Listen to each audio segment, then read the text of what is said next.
कैबिना ने दर्ज फहरिस्त जातों यानी शेड्यूल कास्ट के लिए अंदरूनी रिजर्वेशन के ढांचे को हतमी शक्ल दे दी है, जिससे रियासत भर में रुकी हुई सरकारी भर्तियों का रास्ता साफ होने की उम्मीद है। वजीर आला सिद्धरामैया ने कहा कि कैबिना ने मौजूदा 15% एससी रिजर्वेशन के अंदर ज़ैली दर्जाबंदी की मंजूरी दे दी है।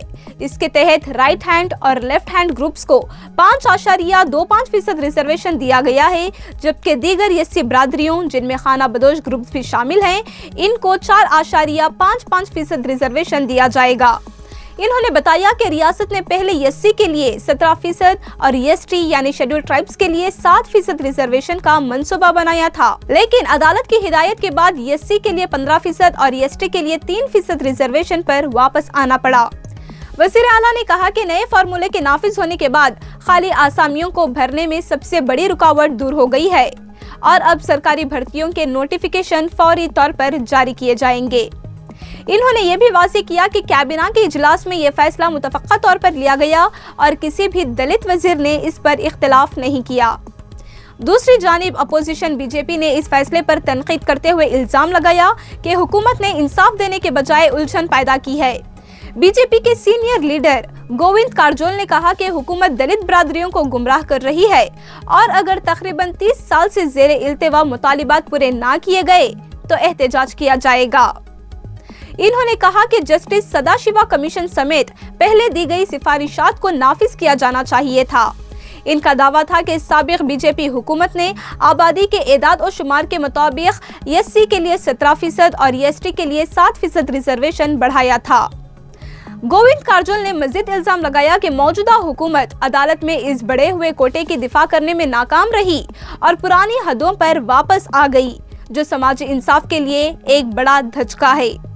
इन्होंने ये भी सवाल उठाया कि जब पहले से कई रिपोर्ट्स मौजूद हैं तो नई कमेटियां बनाने की जरूरत क्यों पेश आई।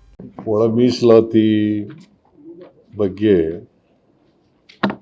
ಬಹಳ ಹೋರಾಟಗಳು ನಡೆದಿದ್ದಾವೆ ಬಹಳ ವರ್ಷಗಳಿಂದ। ಒಳ ಮೀಸಲಾತಿ ಆಗಬೇಕು ಅಂತ ಹೇಳಿ ಹೋರಾಟಗಳು ನಡೀತಾ ಇತ್ತು। ಅದಾದಮೇಲೆ ಪಕ್ಷದ ವತಿಯಿಂದ ಚಿತ್ರದುರ್ಗದಲ್ಲಿ ಒಂದು ಸಮಾವೇಶ ಏರ್ಪಾಡು ಮಾಡಿತ್ತು, ಪರಿಶಿಷ್ಟ ಜಾತಿಗಳ ಒಂದು ಸಮಾವೇಶ ಏರ್ಪಾಡು ಮಾಡಿತ್ತು। ಅದರಲ್ಲಿ ನಮ್ಮ ರಾಷ್ಟ್ರೀಯ ಅಧ್ಯಕ್ಷರಾದಂಥ ಖರ್ಗೆ ಅವರು ಬಂದಿದ್ದರು, ನಾನು ಅಟೆಂಡ್ ಮಾಡಿದ್ದೆ, ಮತ್ತು ಡಾಕ್ಟರ್ ಪರಮೇಶ್ವರ್ ಅವರ ನೇತೃತ್ವದಲ್ಲಿ ನಡೀತಿರೋದು। ಅಲ್ಲಿ ಒಳ ಮೀಸಲಾತಿ ಮಾಡಲಿಕ್ಕೆ ಎಲ್ಲ ಗುಂಪುಗಳು ಕೂಡ ಎಸ್ಸಿನಲ್ಲಿ ಅನೇಕ ಗುಂಪುಗಳು ಬರ್ತವೆ, ಸುಮಾರು 101 ಜಾತಿಗಳು ಬರ್ತವೆ। ಅದರಲ್ಲಿ ಎಡಗೈನವರು, ಬಲಗೈನವರು, ಲಂಬಾಣಿ, ಬೋವಿಗಳು, ಕೊರಮ, ಕೊರ್ಚ ಮತ್ತು 59 ಜಾತಿಗಳು, ಅಲೆಮಾರಿ ಜಾತಿಗಳು ಬರ್ತವೆ। ಅವರೆಲ್ಲರೂ ಕೂಡ ಭಾಗವಹಿಸಿದ್ರು।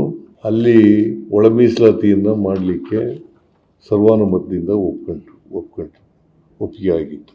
ಅದಾದಮೇಲೆ ಚುನಾವಣಾ ಸಂದರ್ಭದಲ್ಲಿ, ಚುನಾವಣೆಗಿಂತ ಪೂರ್ವದಲ್ಲಿ ಡಾಕ್ಟರ್ ಪರಮೇಶ್ವರ್ ಅವರ ಅಧ್ಯಕ್ಷತೆಯಲ್ಲಿ ಒಂದು ಪ್ರಣಾಳಿಕಾ ಸಮಿತಿ ರಚನೆಯಾಗಿತ್ತು। ಪ್ರಣಾಳಿಕೆಯಲ್ಲೂ ಕೂಡ ಒಳ ಮೀಸಲಾತಿಯನ್ನು ಸರ್ಕಾರ ಕೊಡ್ತದೆ ಅಂತಕ್ಕಂಥ ಭರವಸೆಯನ್ನು ಕೊಟ್ಟಿತ್ತು। ಅದಾದಮೇಲೆ 1/8/2024 ಸುಪ್ರೀಂ ಕೋರ್ಟ್ನವರು ಒಂದು ತೀರ್ಮಾನವನ್ನು ಕೊಟ್ಟರು, ಒಳ ಮೀಸಲಾತಿ ಮಾಡ್ಬೋದು ಅಂತೇಳಿ ತೀರ್ಪನ್ನು ಕೊಟ್ಟರು। ಅದು 7 ಜಡ್ಜಸ್ ಇದ್ದರು, ವಿಭಾಗೀಯ ಪೀಠ ಕೊಟ್ಟ ತೀರ್ಪು। ಒಳ ಮೀಸಲಾತಿ ಮಾಡಲಿಕ್ಕೆ ಸಂವಿಧಾನದ ವಿರೋಧ ಇಲ್ಲ ಅಂಥೇಳಿ ಒಂದು ತೀರ್ಪನ್ನು ಕೊಟ್ಟರು। ಆ ತೀರ್ಪು ಆದಮೇಲೆ ನಾವು ಒಂದು ಆಯೋಗವನ್ನು ರಚನೆ ಮಾಡಿದ್ರು। Nagamohan Das retired high court judge ಅವರ ಅಧ್ಯಕ್ಷತೆಯಲ್ಲಿ ಒಂದು ಏಕಸದಸ್ಯ ಪೀಠ ರಚನೆ ಮಾಡಿದ್ರು। ಅವರು ವರದಿ ಕೊಟ್ಟರು। ಆ ವರದಿಯನ್ನು ಕ್ಯಾಬಿನೆಟ್ ಮುಂದೆ ಇಟ್ಟು ಸರ್ವಾನುಮತದಿಂದ ತೀರ್ಮಾನ ಮಾಡೋದು। ಆ ವರದಿನಲ್ಲಿ ನಾಗಮೋಹನ್ ದಾಸ್ ಅವರು ಕೊಟ್ಟಿದ್ದಂಥ ವರದಿನಲ್ಲಿ 6-5-4-1-1 ABCDE ಅಂತ ಕ್ಯಾಟಗರಿ ಮಾಡಿ ಅಷ್ಟು ಕೊಟ್ಟಿದ್ದರು। ಆಮೇಲೆ ನಾವು ಕ್ಯಾಬಿನೆಟ್ನಲ್ಲಿ ಸರ್ವಾನುಮತದಿಂದ ಏನು ತೀರ್ಮಾನ ಮಾಡ್ತು ಅಂತಂದರೆ 6-6-5 6 ಎಡಗೈನವರಿಗೆ, ಬಲಗೈನವರಿಗೆ 6 ಮತ್ತು ಇತರ ಎಲ್ಲ ಅಲೆಮಾರಿ ಜನಾಂಗಗಳು ಸೇರಿ ಬೋವಿ, ಲಂಬಾಣಿ ಇವರಿಗೆಲ್ಲ 5 ಅಂತ ತೀರ್ಮಾನ ಮಾಡಿದ್ರು। ಅದಾದಮೇಲೆ ಒಂದು ಕಾನೂನು ಕೂಡ ಆಯಿತು, ಕಾನೂನು ರಾಜ್ಯಪಾಲರು ಸೈನ್ ಹಾಕಿ ಅದನ್ನು ಕಳಿಸಿದ್ರು. ಈ ಕಾನೂನು ಮಾಡಿದ ಮೇಲೆ ಮತ್ತೆ ಗೊಂದಲ ನಿರ್ಮಾಣ ಆಯಿತು. ರೋಸ್ಟರ್ ಪಾಯಿಂಟ್ನಲ್ಲಿ ಗೊಂದಲ ನಿರ್ಮಾಣ ಆಯಿತು. ಇನ್ ದಿ ಮೀನ್ ವೈಲ್ ಅಲ್ಮಾರಿಯವರು ಕೋರ್ಟ್ಗೆ ಹೋದರು. ಕೋರ್ಟ್ಗೆ ಹೋದ್ಮೇಲೆ ಅವರು ಮೀಸಲಾತಿ 50%ಗಿಂತ ಜಾಸ್ತಿ ಆಗಬಾರ್ದು ಅಂತ ಹೇಳಿದ್ರು ಕೋರ್ಟ್ನವರು. ಯಾಕಂತಂದರೆ ನಾಗಮೋಹನ್ ದಾಸ್ ಅವರ ವರದಿ ಪ್ರಕಾರ 24% ಮಾಡಿತ್ತು ರಿಸರ್ವೇಷನ್. SC/ST ಅವರಿಗೆ 24%. SC/ST ಮೇಕಿಂಗ್ ಇಟ್ ಕ್ಯಾಟಗಾರಿಕಲಿ SC/STಗೆ 24% ಮಾಡಿತ್ತು. 7% ST ಜನರಿಗೆ, 17% SCಗೆ. SCಗೆ 17%, STಗೆ ರಿಸರ್ವೇಷನ್ನು 56 ಆಗಿತ್ತು. ಸೊ ಸ್ಟೇ ಏನಂತ ಕೊಟ್ಟಿದ್ರು ಹೈಕೋರ್ಟ್ನವರು ಅಂತಂದರೆ 50%ಗಿಂತ ರಿಸರ್ವೇಷನ್ನು ಮೀರಬಾರದು. ಸೀಲಿಂಗ್ ಅದು ಹಿಂದೆನೇ ಇಂದಿರಾ ಸಹಾನಿ ಕೇಸ್ನಲ್ಲಿ 50% ರಿಸರ್ವೇಷನ್ ಕೊಟ್ಟಿದ್ರು. ಇಂದಿರಾ ಸಹಾನಿ ಕೇಸ್ನಲ್ಲಿ ಮಂಡಲ್ ಕಮಿಷನ್ ವರದಿ ಬಗ್ಗೆ 50% ರಿಸರ್ವೇಷನ್ ಮಾತ್ರ ಕೊಡಬೇಕು, ಅದಕ್ಕಿಂತ ಜಾಸ್ತಿ ಕೊಡಬಾರ್ದು ಅಂತ ಹೇಳಿತ್ತು. ಅದನ್ನೇ ಮತ್ತೆ ರೀಟ್ರೇಟ್ ಮಾಡಿ 50%ಗಿಂತ ರಿಸರ್ವೇಷನ್ನು ಆಗಬಾರ್ದು, 56 ಕೊಟ್ಟಿರ್ತಕ್ಕಂಥದ್ದು ಸರಿ ಇಲ್ಲ ಅಂತಕ್ಕಂಥದ್ದು ಆಯಿತು. ನಾವು 17% SCಗಿತ್ತಲ್ಲ ಅದ್ರ ಪ್ರಕಾರನೇ ಮಾಡಿತ್ತು. 6, 6, 5, 6, 6, 12, 5, 17, 17%ಗೆ ನಾವು ಮಾಡಿದ್ದದು. ಅದು ಕಾನೂನು ಆಗಿಬಿಟ್ಟಿತ್ತು. ಅದಾದಮೇಲೆ ಇಲ್ಲಿ ಹೈಕೋರ್ಟ್ಗೆ ಹೋದರು. ಹೈಕೋರ್ಟ್ನಲ್ಲಿ ಸ್ಟೇ ಕೊಟ್ಟಿದ್ದಕ್ಕೆ. ಸೊ ಇದು ಒಂದು ಭಾಗ.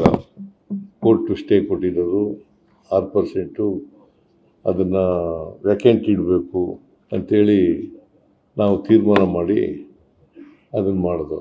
ಆಮೇಲೆ ಗಲಾಟೆಗಳು ನಡೀತಲೇ ಇದ್ದು. ರೋಸ್ಟರ್ ಪಾಯಿಂಟ್ ಸರಿ ಇಲ್ಲ ಅಂಥೇಳಿ ಎಡಗೈನವರು, ಬಲಗೈನವರು ಮತ್ತು SCಗೆ ಸೇರಿರ್ತಕ್ಕಂಥ ಎಲ್ಲರೂ ಕೂಡ ಅದನ್ನು ಪ್ರತಿಭಟನೆ ಮಾಡ್ತಕ್ಕಂಥ ಕೆಲಸವನ್ನು ಮಾಡಿದ್ರು. ನಾನು ಅದಕ್ಕೆ 27ನೇ ತಾರೀಕು, ಕಳೆದ ತಿಂಗಳು 27ನೇ ತಾರೀಕು ವಿಶೇಷ ಸಚಿವ ಸಂಪುಟದ ಸಭೆ ಮಾಡಬೇಕು ಅಂತ ತೀರ್ಮಾನ ಮಾಡಿತ್ತು. ಆ ಕೋಡ್ ಆಫ್ ಕಂಡಕ್ಟ್ ಇದ್ದರಿಂದ ಅವತ್ತು 27ನೇ ತಾರೀಕು ಮಾಡೋಕ್ಕಾಗಲಿಲ್ಲ. ಮಾರ್ಚ್ 27 ಅವತ್ತು ಡೇಟ್ ನಿಗದಿಯಾಗಿತ್ತು, ಅದು ಮಾಡಲಿಲ್ಲ. ಆಮೇಲೆ ಕಳೆದ ಕ್ಯಾಬಿನೆಟ್ ಮೀಟಿಂಗ್ನಲ್ಲಿ 24 ಏಪ್ರಿಲ್ ಮಾಡೋದು ಅಂತ ತೀರ್ಮಾನ ಆಯಿತು, ಚರ್ಚೆ ಮಾಡೋದು ಅಂತ. ಅವತ್ತು ಫೈನಲ್ ಮಾಡಲೇಬೇಕು ಅಂತೇಳಿ ಅವತ್ತು ದೃಢ ನಿರ್ಧಾರ ಮಾಡಿತು. ಅವತ್ತು ಕ್ಯಾಬಿನೆಟ್ ಇದ್ದ ದಿನ ಹೋದ ಕ್ಯಾಬಿನೆಟ್ನಲ್ಲಿ, ಅಂದರೆ ನಿನ್ನೆ ಗುರುವಾರ ಅಲ್ಲ, ಇಂದಿನ ಗುರುವಾರ ಕ್ಯಾಬಿನೆಟ್ ಇದ್ದದ್ದು. ಆ ಕ್ಯಾಬಿನೆಟ್ನಲ್ಲಿ ಈ ವಿಷಯ ಚರ್ಚೆ ಬಂತು.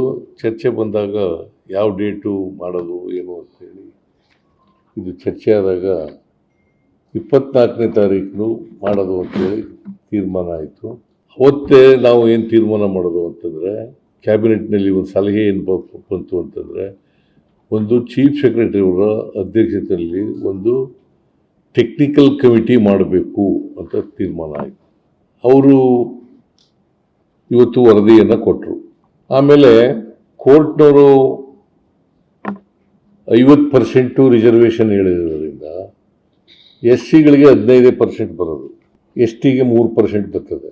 ಆಮೇಲೆ ನಾವು ಏನು ಆಕ್ಟ್ ಮಾಡಿದ್ದೋ ಒಳ ಮೀಸಲಾತಿ ಬಗ್ಗೆ, ಅದಕ್ಕೆ ಪ್ರಪೋರ್ಷನೇಟಾಗಿ ಕೊಟ್ಟಿದ್ರು. ಅಂದರೆ 17%ಗೆ 6, 6, 5 ಆದರೆ 15%ಗೆ ಎಷ್ಟಾಗುತ್ತೆ ಅಂತ ಕೊಟ್ಟಿದ್ರು.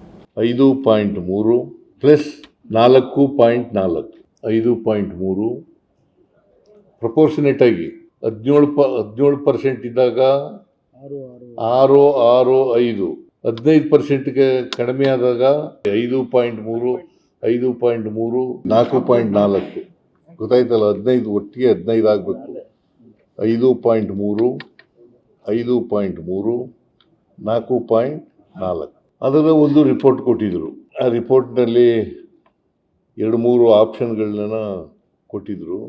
ಅದರಲ್ಲಿ ಇದು ಒಂದು ಆಪ್ಷನ್. ನಾವು ಅಂತಿಮವಾಗಿ ಕ್ಯಾಬಿನೆಟ್ ತೀರ್ಮಾನ ಮಾಡಿದ್ದು 5.25, 5.25, 4.5 5.25 ಅದು ಲೆಫ್ಟ್ಗೆ ಅವರ ಸಂಬಂಧಿತ ಜಾತಿಗಳಿಗೆ ಗ್ರೂಪ್ ಎ. ಗ್ರೂಪ್ ಬಿ ನಲ್ಲಿ 6% ಕೊಟ್ಟಿದ್ವಲ್ಲ ಹಿಂದೆ, ವಲಯರು ಮತ್ತು ಅದಕ್ಕೆ ಸಂಬಂಧಿತ ಜಾತಿಗಳು, ಅವ್ರಿಗೆ 6 ಕೊಟ್ಟಿದ್ದು, ಅದಕ್ಕೆ 5.25.